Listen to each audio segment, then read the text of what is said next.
आका का हुक्म है। मेरे आका फरमाते, अबू हुरैरा, जब दुनिया में लोग रिश्ता तलाश करने निकलते हैं तो 4 चीजें देखते हैं। सबसे पहले माल देखा जाता है, उसके बाद हसब नसब खानदान देखा जाता है, यानी लड़की वाले इनका स्टेटस क्या है, मकान कैसा है, कारोबार क्या है, खानदान कौन सा है, लड़के वालों का लड़की वालों का खानदान सरनेम क्या है।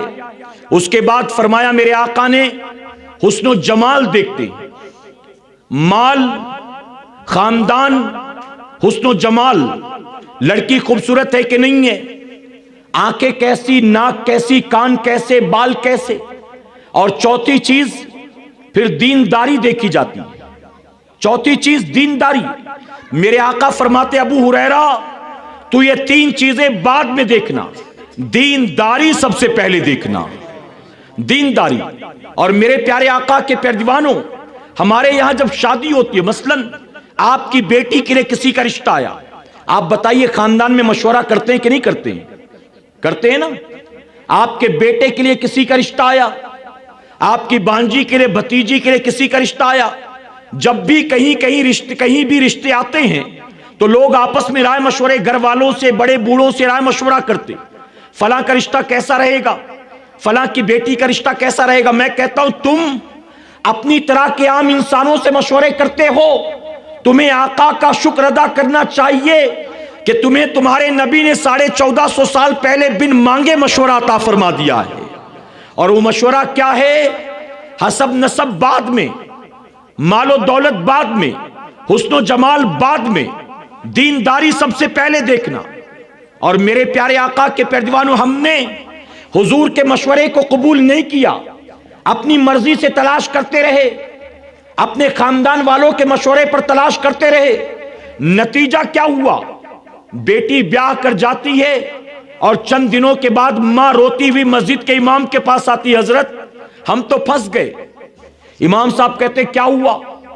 तो जवाब मिलता है कि हजरत क्या बताऊं, अभी हाथ की मेहंदी का रंग भी फीका नहीं पड़ा, शौहर 2 बार हाथ उठा चुका है, अभी मेहंदी का रंग भी फीका नहीं पड़ा, ससुर भी ताने देता है, सास तो गालियां देनी शुरू कर चुकी है। मैं पूछता हूं, यह क्यों होता है मुसलमानों? यह क्यों है? उसकी वजह कि तुमने रिश्ते अपनी अक्लों की बुनियाद तलाश किए हैं। काश तुमने रिश्ता अपनी अक्ल से न ढूंढा होता, नबी के मशवरे पर ढूंढा होता। अगर लड़का दीनदार होता, अगर लड़की दीनदार होती, तो याद रखना, लड़का दीनदार होगा या लड़की दीनदार होगी तो नतीजा क्या होगा? लड़की जिस घर ब्याह कर जाएगी, अपनी सास को दुश्मन नहीं, अपने ससुर को खूसड़ बुड्ढा नहीं, अपने बाप की जगह समझेगी, और बूढ़ी सास को अपनी मां की जगह समझेगी, और अपने सास ससुर की खिदमत करेगी। यह सोचकर अगर सास ससुर की खिदमत करके इनको खुश करूंगी तो इनकी रजा पर मेरे शौहर की जन्नत है, और शौहर की रजा पर अल्लाह मुझको जन्नत अता फरमाएगा। आप जानते हैं, हमारे यहां जब रिश्ता तय होता है, एक लड़की को देखने के लिए खाला भी आ रही, अम्मी भी आ रही, आपा भी आ रही, फूफी भी आ रही, चाची भी आ रही, 8-8 औरतें पहुंच जाती देखने। ऐसा लगता है कि अपनी बेटी के लिए, बेटे के लिए रिश्ता देखने नहीं गई, इसको ब्यूटी कॉन्टेस्ट में भेजने वाली है। कोई कहेगा चल के दिखाओ जरा बेटा, अच्छा जरा कुछ पढ़ के सुनाओ, कुछ गा के सुनाओ। कभी कहेंगे कद छोटा है, कभी कहेंगे इसकी आंख ज्यादा बड़ी है, कभी कहेंगे लड़की तुम्हारी बहुत अच्छी लेकिन हमारे लड़के से मैच नहीं होती है, इसका रंग थोड़ा फीका है, हमारा लड़का थोड़ा गोरा है, इसकी आंखें थोड़ी छोटी, हमारे बेटे की आंखें थोड़ी बड़ी हैं, इसके बाल थोड़े छोटे, हमारे बेटे के बाल इससे अच्छे हैं। अजीब मामला होता है।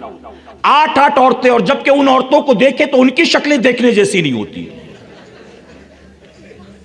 उनकी शक्लें, बुरा मत मानिएगा, अगर उनसे कहा जाए कि खाला अगर यही सब कुछ देखकर तुम्हारा होता तो कुंवारी बैठी होती अब तक, वो तो खालू का शुक्र अदा करो और उनके मां बाप का जिन्होंने तुमको ब्याह लिया, वरना जैसे तुम ये सारे टेस्ट करके गुजार रही हो ना, ऐसा लग रहा मिस वर्ल्ड बनाने वाली हो इसको।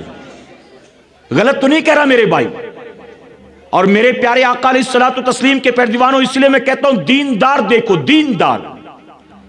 हमारे यहां कोई लड़का अगर तहरीक के माहौल में जुड़ने के बाद 18, 20, 22 साल का ये तय करे मैं दाढ़ी रखूंगा चेहरे पर, अगर वो इरादा करे कि मैं दाढ़ी रखूंगा, तो उसके अपने घर वाले उसके दुश्मन बन जाते हैं।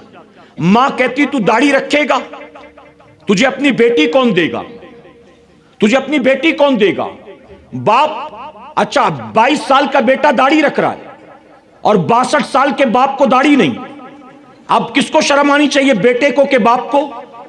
लेकिन बाप उसको कहता तू दाढ़ी रखेगा, तुझे शर्म नहीं आती? जबकि उल्टा होना था कि बेटा दाढ़ी रख रहा है, अब्बा तुमको शर्म आनी चाहिए कि मैं 62 का हो गया अब तक नहीं रखा, ये 40 साल छोटा मेरा बेटा रख रहा है। तो कहते तू दाढ़ी रख रहा है, तुझे शर्म नहीं आती? ये घर मेरा है, मेरे घर में रहना है तो जा दाढ़ी मुंडा के आ। अगर तूने दाढ़ी रख लिया ना, मैं घर से धक्का मार के निकाल दूंगा। यूं धमकियां देते हैं, धमकियां। अगर किसी से 2 थप्पड़ खा के आ जाए ना, 2 थप्पड़ मार खा के आ जाए, तो बाप कहता तू मेरा बेटा है, मार खा के कैसे आया? तब उस वक्त कहता तू मेरा बेटा मार खा के कैसे आया, जा अगली बार मार के आना, फिर जो होगा देख लेंगे।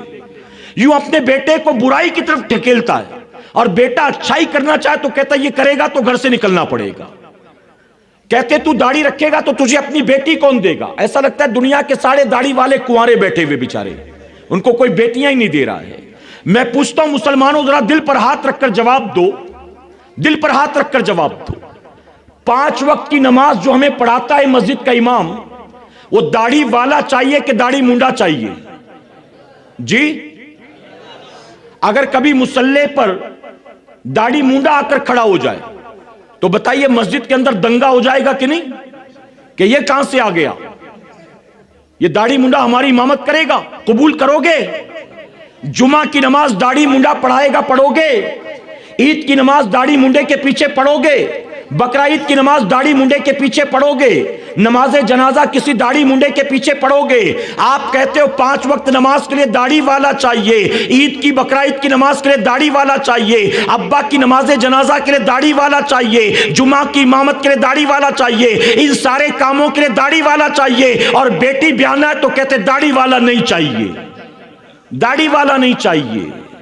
मेरे प्यारे आका अलैहिस्सलातु तस्लीम के पैर दीवानों, दाढ़ी वालों से नफरत करते हो तो मैं कहता हूं गौसे आजम से प्यार क्यों है तुम्हें, गरीब नवाज से प्यार क्यों है तुम्हें, सिद्दीक अकबर से मोहब्बत क्यों है तुम्हें, मौलाए कायनात इमाम हसन हुसैन से मोहब्बत क्यों है तुम्हें? तुम इन सब से तो मोहब्बत करते हो, बताओ इनमें कोई दाढ़ी मुंडाने वाला था? नहीं नहीं, बल्कि ये तो चेहरे पर दाढ़ी सजाने वाले थे। और दाढ़ी मुंडाने की अगर बात की जाए तो पहले मुसलमान जिसने दाढ़ी मुंडाया था वो यजीद पलीत था, और जब उसने दाढ़ी मुंडाया था तो इमाम हुसैन उसके मुकाबले पर आ गए कि हजरत अमीर माविया का बेटा है, तू मुसलमान है, तू कलमा पढ़ता है मेरे नबी का, और तू खलीफा बनने की तमन्ना रखता है और दाढ़ी भी मुंडाता है, मैं तुझे बर्दाश्त नहीं कर सकता। आप बोले एक दाढ़ी मुंडे को जब इमाम हुसैन ने बर्दाश्त नहीं किया, यहां करोड़ों दाढ़ी मुंडे घूम रहे हैं, क्या बताओ नबी उन पर नजरे रहमत फरमाएंगे? मेरे प्यारे आका अलैहिस्सलातु तस्लीम के पैर दीवानों, तो रिश्ता देखो तो सबसे पहले दीनदारी, कहे इंशाअल्लाह। आंखें बाद में, नाक बाद में, कान बाद में, होंठ बाद में, कद रंग बाद में। सबसे पहले पूछो कि नमाज पढ़ती है कि नहीं पढ़ती है, कुरान पढ़ना आता है कि नहीं आता है। सबसे पहले इससे पूछो हुजूर की सुन्नत पर अमल करती है, बुर्का पहनती है, पर्दा करती कि नहीं करती, ये चीजें पूछो, कहे इंशाअल्लाह। जो बेटियां ब्याह कर लाते हैं उनके अंदर दीनदारी नहीं होती, और नतीजा क्या होता है? जब वो जानती है, तवज्जो है ना आपकी, जब वो जानती है कि कुरान देखकर मुझे लाया नहीं गया, सजदे देखकर मुझे लाया नहीं गया, पर्दे देखकर मुझे लाया नहीं गया, मेरा हुस्न जमाल देखकर लाया गया है। जब हुस्न की वजह से ससुर खुश, सास खुश, ननंद खुश, भाभी खुश, देवरानी जेठानी खुश, तो क्यों ना इसी हुस्न जमाल का जाल शौहर पर डालूं और नतीजा यह होता है कि वही हुस्न जमाल का जाल शौहर पर ऐसा डालती है कि शादी के 3-4 महीने के बाद वो बीवी नई नवेली दुल्हन जो थी अपने शौहर को लेकर मां बाप से दूर चली जाती है।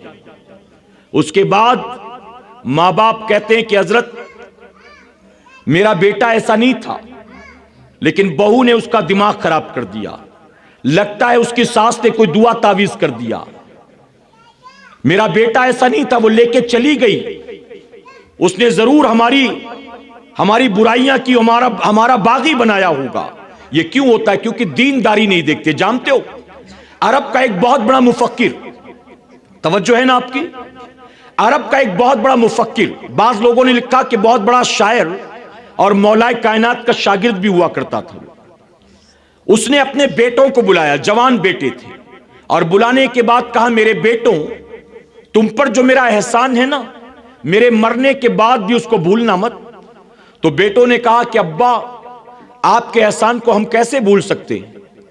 आपने हमें नाम दिया, पहचान दी, आपने हमें अच्छे से अच्छा खिलाया, पढ़ाया लिखाया, अच्छे से अच्छा पहनाया, हम आपके एहसान को कैसे भूल सकते हैं? तो बाप ने कहा मैं आज के एहसान की बात नहीं करता, मैं उस वक्त के एहसान की बात करता हूं जब तुम पैदा भी नहीं हुए थे। तो कहा जब हमारा वजूद ही नहीं था तो आपने उस वक्त हम पर कौन सा एहसान किया? एहसान के लिए हमारा मौजूद होना तो जरूरी, हम थे ही नहीं तो एहसान कैसा? तो वो मुफक्किर कहने लगा, वो शायर कहने लगा कि मैं शायर हूं और शायर को हुस्न पसंद होता है, शायर खूबसूरती को पसंद करता है, उसको अच्छे होंठ चाहिए, अच्छे बाल चाहिए, अच्छी आंखें चाहिए, अच्छी जिल्द चाहिए। मैं चाहता था कि किसी हुस्न जमाल के पैकर से शादी करूं ताकि शेरो शायरी में मदद हो, उसे देखूं और शेरो शायरी लिखूं, लेकिन जब तुम्हारा ख्याल आया तो मैंने अपनी तमन्नाओं का गला घोट दिया और मैंने किसी हसीन और जमील लड़की से निकाह नहीं किया, मैंने एक दीनदार लड़की से निकाह किया। उसकी वजह यह थी कि बीवी दीनदार होगी तो अल्लाह तबारक तआला औलाद भी दीनदार अता फरमाएगा। तो मेरे बेटों, ये तुम पर मेरा एहसान है जो मैंने तुम्हारी पैदाइश से पहले किया है।